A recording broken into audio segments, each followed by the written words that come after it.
Hello बच्चों, let's see the question and the question is the spectrum of helium is expected to be similar to that।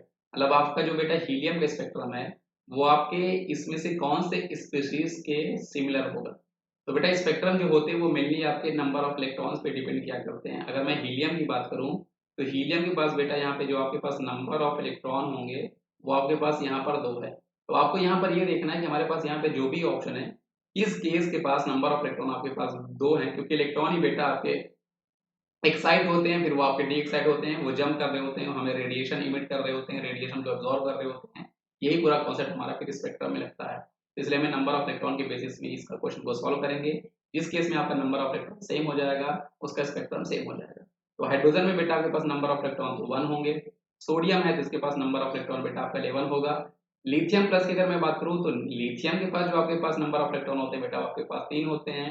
Lithium plus कहने का मतलब हमने एक electron को remove किया है तो आपके पास यहाँ पर 2 है बेटा। तो यही इस क्वेश्चन का हमारे पास सही हो जाएगा, क्योंकि इसके पास जो नंबर ऑफ इलेक्ट्रॉन है वो लिथियम प्लस के नंबर ऑफ इलेक्ट्रॉन्स के बराबर है। तो सही जवाब के पास ऑप्शन नंबर बी हो गया। अगर मैं डी की बात करूं बेटा तो हीलियम प्लस है तो मतलब यहाँ पे नंबर ऑफ इलेक्ट्रॉन आपका 1 हो गया होगा। तो आई होप आपको ये कॉन्सेप्ट जो समझ में आया होगा। इसका सही जवाब हमारे पास ऑप्शन नंबर बी है, क्योंकि लिथियम प्लस के पास जो आपके पास नंबर ऑफ इलेक्ट्रॉन होंगे वो आपके पास 2 रहेंगे। तो थैंक यू बच्चों।